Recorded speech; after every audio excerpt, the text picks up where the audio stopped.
was asked here today to share my story with you so that I may encourage you and to empower you to follow your passions and to create a life where you feel excited to get up in the morning and one where you feel a peace of mind when you look at your bank balances at the end of the day. But first, I want to share my background with you, just so that you understand that it was not easy for me. I had fears, I had challenges, and very little emotional support. I was raised in the woods of Pennsylvania, along with 5 siblings. Our parents became disinterested in being parents, and they left us to fend for ourselves in the middle of the woods. It was not an easy time.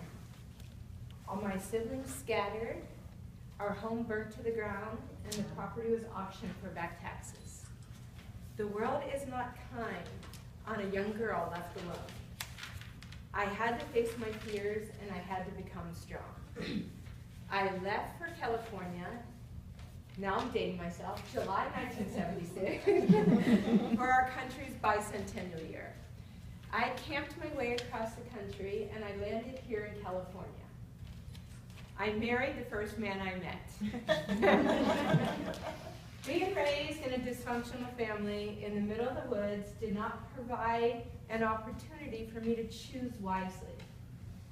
The marriage ended 33 years later.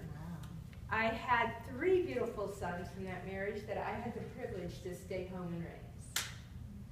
But it was this point that I really want to share with you. At that time, my world suddenly changed overnight. I didn't know how to feel. I didn't know what to think. My mother died from Alzheimer's and dementia during that period. I lost 2 of my brothers. And the home that I raised my sons in for the last 23 years, I lost. It was like everything that happened to me happened twice. And I didn't know how to feel, and I didn't know what to think. All I could do was get up every day and go get a deep tissue massage. I asked the masseuse not to ask me any questions. I pleaded with her, don't even ask why I'm here every day. She didn't. I just got a massage every day. But what I really want to share with all of you is how I faced my fears, followed my dreams, and refused to let go. And if I was able to do this, all of you can. What I did at that time, I made a list of all the events that were unfolding. And I also made a list of my emotions that I was feeling. And I prioritized what I needed to do next. So the most important thing for me at that point was to understand what had happened to my mother. And at that time, Chaffey College was offering a dementia class, which I enrolled. And it was during this class that I realized I wanted to spend the rest of my years working in this field. I didn't know what I wanted to do in this field. I had no idea how the dots would be connected. But I knew knowledge and persistence would be the key to unlocking that door. During my course of studying hair gerontology, I was required to volunteer. And it was during this opportunity that I proceeded intentionally. I knew this was my opportunity to get inside a facility with the backing of Chaffey College and my professors. So when my very first visit with the activity director, when I interviewed, she asked me what my passions were. All I could share with her were my experiences of flying back and forth to Pittsburgh often to visit with my mother. While she was suffering, I would go back and create little fitness programs for her, because that's what I knew. And it gave me an opportunity to interact with her. But while I was doing that, I noticed she laughed and she felt better. And the activity was promoting living. All of a sudden, her life changed. Her dementia and Alzheimer's did not improve, but her personality and the way she seemed to improve. So I shared that with the activity director. And she asked me, would you create a program for our residents? And of course, I agreed. This was something I knew very well. So the very first day, I was feeling very nervous when I went in for my hours. I met with the activity director. She walked me into a room full of residents, and she says, "Go ahead." She introduced me. She walked out. I go, okay, this is my big moment. I look around, there was nothing in that room. There was not any music. All I could see was a couple pool noodles in the corner. So I started singing the first thing that came to my mind, and it was mostly Janis Joplin songs. And if you ever heard me sing, you would understand the significance of that. So I grabbed the pool noodles, I made shift some weights, we played sword, we sang songs, and they generally had a fantastic time. When I was finished, after a very long 45-minute class, the caretaker walked up to me and she said, "Do you know who you just sang to?" And I looked at her almost afraid to ask. She said that I just sang to a prestigious department of music from this really prestigious college. And I thought, oh my goodness, he had a good time. I totally entertained him, and they're willing to have me back. So I showed up every day with a personal mandate of always being an asset to this company, to be an asset that they couldn't live without. I never wanted to inconvenience them. I never wanted this facility to regret allowing me to be here. So what I did at that point, I studied everything I could. I studied everything I needed to be a personal trainer on the weekends. I would attend long workshops. They were long too. Friday through Sunday, 12-hour days of trying to study all this information to be a personal trainer. And at that time, I couldn't pass the test. The test was $500 every time I took it for my personal training. Wow. So what I did, I called AFA, the certifying company. And I expressed my difficulties in passing this test, and I also expressed how much I really wanted to. They would call me and coach me for free on the phone. They would coach me. They were also supportive. One woman agreed to meet me one morning and coach me personally until I finally passed that test. Everyone in the whole company, we all rejoiced. And with the support of others, I was driven. I did not know how things were going to unfold for me. I had no idea how the dots would unfold. But I knew I needed to persist. I needed to get up every single day and learn and perfect my craft. I did not know how it would unfold, and I did not have a vision for my life. I didn't have a vision of how I would build my business. But knowledge and persistence was the key to unlocking my door. I always remembered a piece of advice that I was given. Make a goal and then educate yourself. So it was my mandate. I educated myself every single day. Every day I did 1% to improve myself. And if I couldn't think what to do, I would go on YouTube and learn something. And YouTube's free. I attended workshops, networking events. I would listen to TED Talks. I signed up for Morning Coach, which is an internet talk every morning. They pepped you up for the upcoming day. I would listen to Joel Osteen in the afternoon so that I believed that I had a higher spiritual being on my side.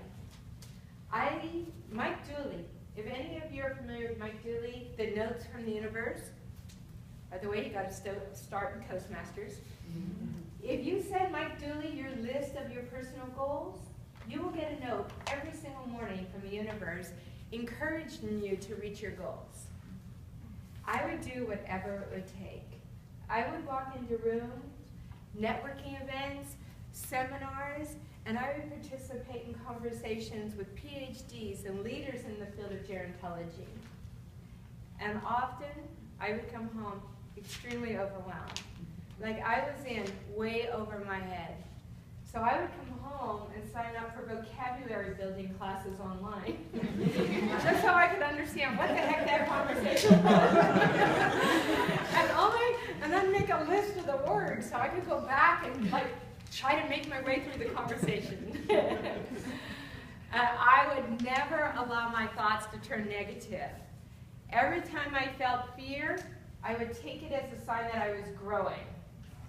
And I once read in a book, whatever you fear, you should visualize just the opposite is true. So if you ever fear you're going to be homeless, visualize that you're already living in a beautiful home that's totally paid for.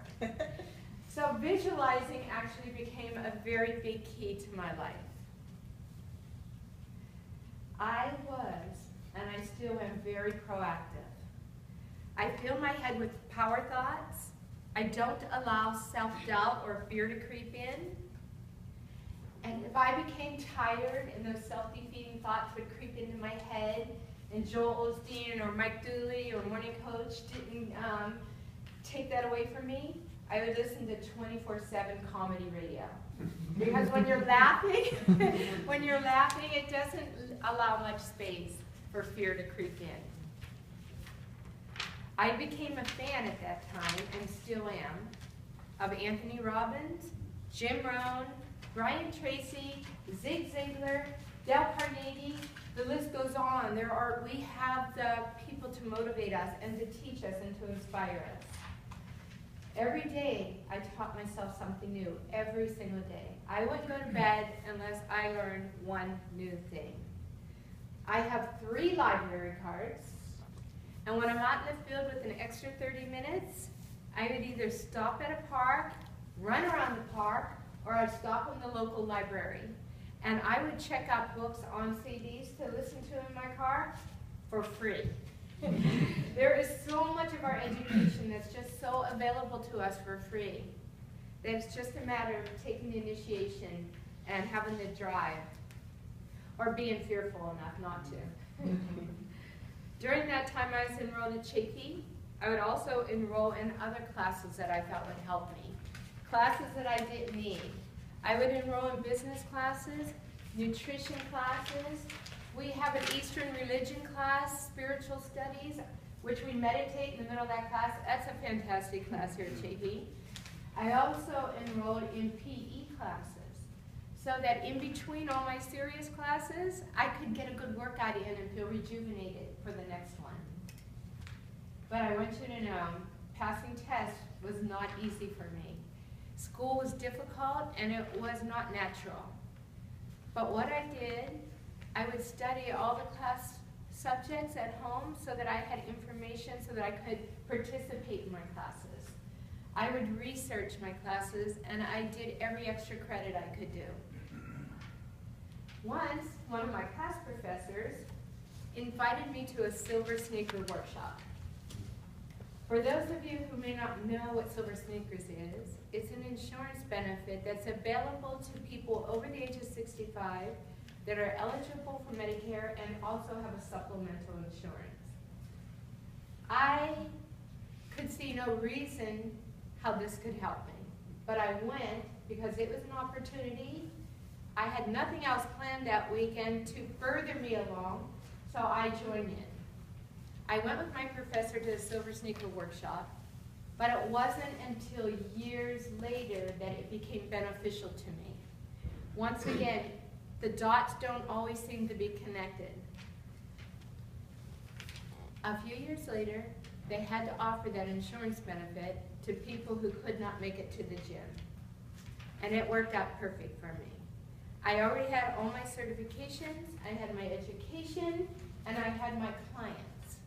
So I was able to provide my service affordable to my clients and profitable to myself. So Silver Sneakers worked out really great for me. I want you to know one thing someone told me. The scary unknown and the setbacks are only devastating when one thinks these setbacks will last forever. Do not ever believe that setbacks are forever. They're only temporary. I was very proactive. I studied, I participated, but I also had moments of cussing, screaming, and pulling my hair out. Because it's never easy. If it was easy, we would all be doing it. So you have to be willing to work hard and realize it's not going to go smoothly. And if it goes too smoothly, then maybe you're not trying hard enough. What I had done was create a flourishing business, one baby step at a time. I didn't know what every step would be when I began, and I don't know where my future steps are going to lead me. But I know there are 3 things that work for me. The quest for growth and knowledge, persistent dedication to my craft, and a purpose driven by something that I believe will make the world a better place. The coolest dreams that ever came true in life weren't dreams at all, but just standards that weren't compromised. I dare all of you to go and explore, dream, and discover and follow your passions. Thank you.